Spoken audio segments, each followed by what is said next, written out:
The Poisoner. Hello, I'm H.G. Tudor.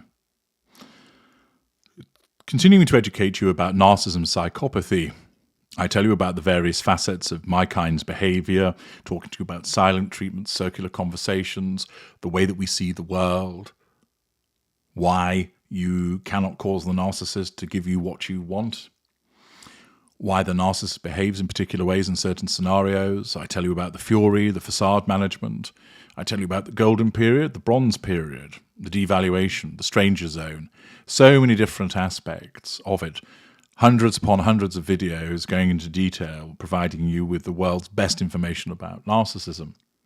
I also, of course, utilize famous people as worked examples for you to understand more about the concepts of narcissism and psychopathy, and also infamous and less well-known individuals, more ordinary people, if you may. Again, providing you with real-life examples of it in action. And here, there's the potential for seeing it once again. An article by Jen Smith and Rachel Bunyan in the Daily Mail leads with the headline, "Mormon Mom Accused of Poisoning Husband with Fentanyl-Laced Moscow Mule is seen promoting her kid's bereavement book a month before she was arrested for his murder. He told friends if anything happened to him, it would be her." Intriguing. What's happening here? Is it the case that we have a narcissist that has murdered her husband? Or perhaps has she responded to behaviors of his that has driven her to reduce her emotional empathy? Or is it the case that it's nothing to do with her?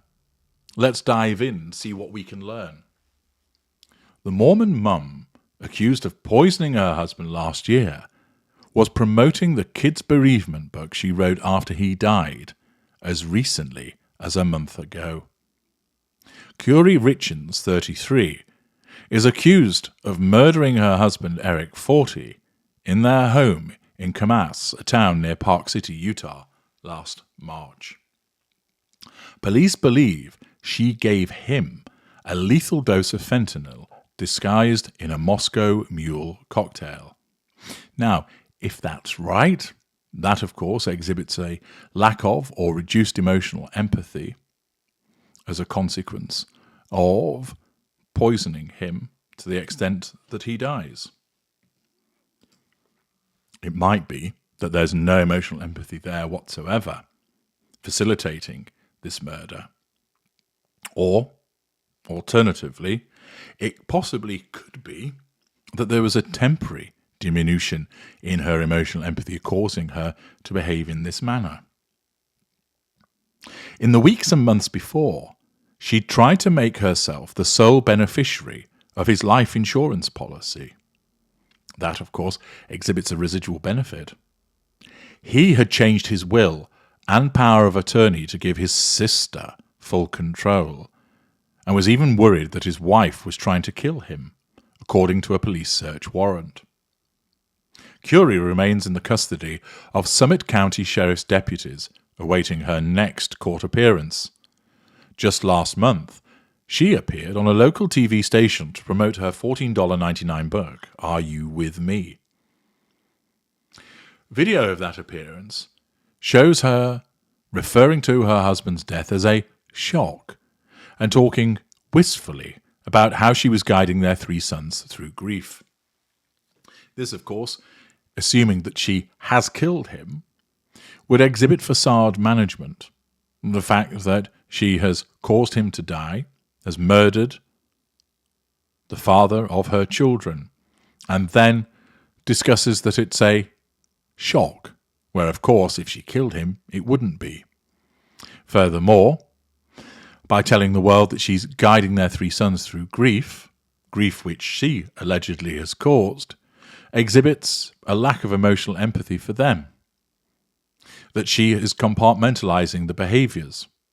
Assuming that she is the one that has killed him, it may well be the case that there is compartmentalization at work, whereby, having killed him, she puts that in one compartment and then focuses on the fact that the children have lost their father and are grieving, and therefore she engages in false cognitive empathy by appearing to be supportive of them and also managing her own facade with regard to showing the way that she's dealing with them and the fact that her death is a shock.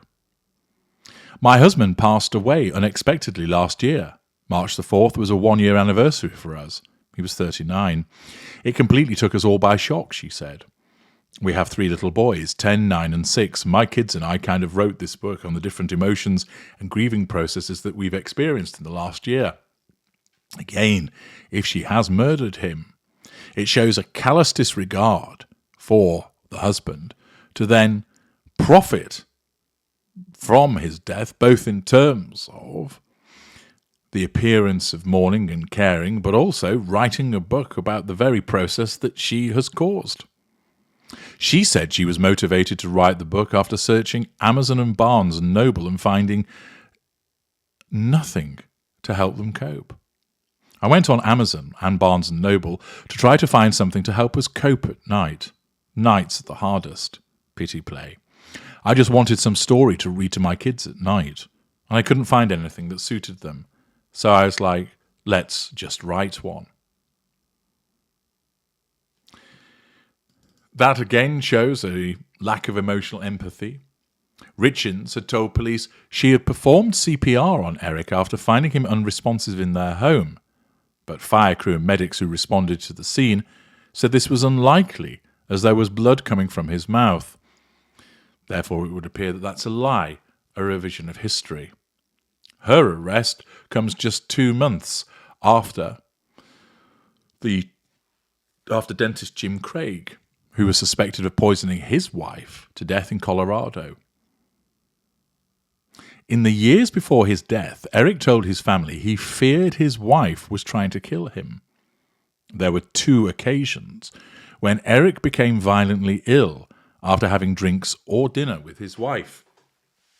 This therefore suggests that it's less likely a diminution of emotional empathy on her part, a one-off, but rather as a consequence of repeated behaviours when what actually occurs that she has attempted to cause him harm previously, showing a rudimentary form of manipulation and an absence of emotional empathy. One of Eric's 2 sisters told police he had called her 3 years ago from Greece, where he and Richins were on vacation together. He claimed Richins had given him a drink that made him violently ill and said he believed she had tried to kill him. Assuming that's accurate and that's not something that he has made up, then that would demonstrate a lack of emotional empathy on the part of his wife. In January 2022, she changed Eric's joint life insurance policy, which he shared with his business partner Kouri Richins, so that she was the only beneficiary of warrant states, which again demonstrates that she's attempting to obtain a residual benefit. When the insurance company told the partners who own the business C&D Stonemasonry of the change, they were able to change it back. After finding out that Richins had tried to change his life insurance policy, Eric changed the beneficiary of his will and his power of attorney to his sister without telling his wife, because he was scared she might kill him for the money, a warrant states. Police say Kouri asked a friend to buy the drugs for her, paying $900 for the first batch and another $900 after Valentine's Day. She is said to ask for the Michael Jackson stuff, then being given fentanyl.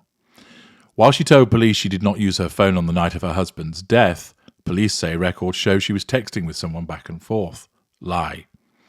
Those messages were later deleted, they said. Richins was taken into custody in Summit County yesterday. She's now being held behind bars. A month later,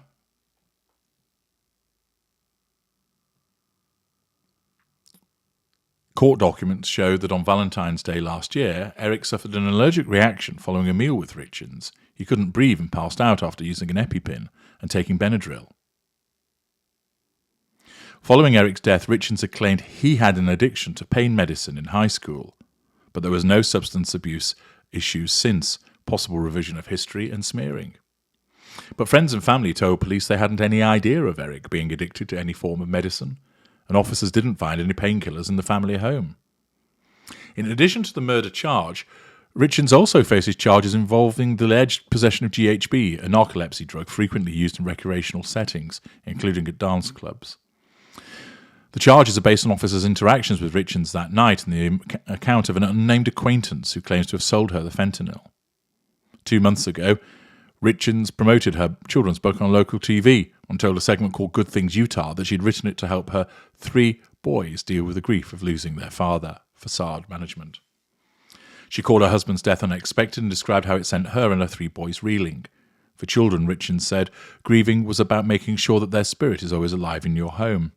It's, explaining to my kid, just because he's not present here with us physically doesn't mean his presence isn't here with us, she told the anchors, who commended her for being an amazing mother. Facade management receipt of fuel. Richins' attorney, Sky Lazaro, declined to comment on the charges. There's detail from also the charges that have been laid against her, citing criminal homicide, aggravated murder in violation of Utah Code 765202(2), a first-degree felony, stating that on or about March 3rd, 2022, in Summit County, state of Utah, the defendant did intentionally or knowingly cause the death of another individual under any of the following circumstances. The actor committed homicide by means of the administration of a poison or of any lethal substance or any substance administered in a lethal amount, dosage, or quantity. Furthermore, the defendant was a cohabitant with the victim. It would appear that this individual caused the death of her husband, and if the evidence is correct in that regard, that shows her sense of entitlement to behave in that way.